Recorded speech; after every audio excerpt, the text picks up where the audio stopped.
Hello guys, അപ്പോൾ നമ്മുടെ ദിലീപേട്ടൻ്റെ case ദിലീപേട്ടന് കുറ്റക്കാരനല്ലെന്ന് കണ്ടു കോടതി. പക്ഷേ ഈ ദിലീപേട്ടൻ അല്ലെങ്കിൽ ആരായിരിക്കും ആ കുറ്റക്കാരൻ? ആരെങ്കിലും ആയിരിക്കില്ല. നമ്മളെ ഭാവനക്കുട്ടിക്ക് നീതി ലഭിക്കണമല്ലോ.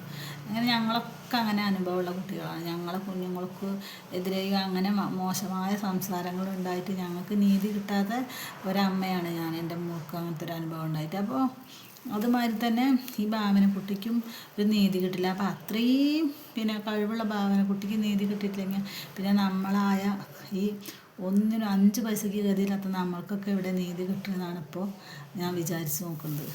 അപ്പോൾ ദിലീപേട്ടനോടും കാവ്യയോടും നമുക്ക് മഞ്ജു ചേച്ചിയെ ഒഴിവാക്കി കാവ്യ കല്യാണം കഴിച്ചതിനുള്ള ഒരു വൈരാഗ്യം മാത്രമേ ഉള്ളൂ. അല്ലാതെ ദിലീപേട്ടൻ പേഴ്സണലായിട്ട് നമുക്കൊരു വൈരാഗ്യമൊന്നും ഇല്ലല്ലോ. അപ്പോൾ കുറ്റക്കാരനല്ലെങ്കിൽ ആൾ വിമുക്തനാവട്ടെ, കുറ്റക്കാരനെ അവരെ കണ്ടുപിടിക്കും ചെയ്യട്ടെ എന്നാണ് എനിക്ക് പറയാനുള്ളത്.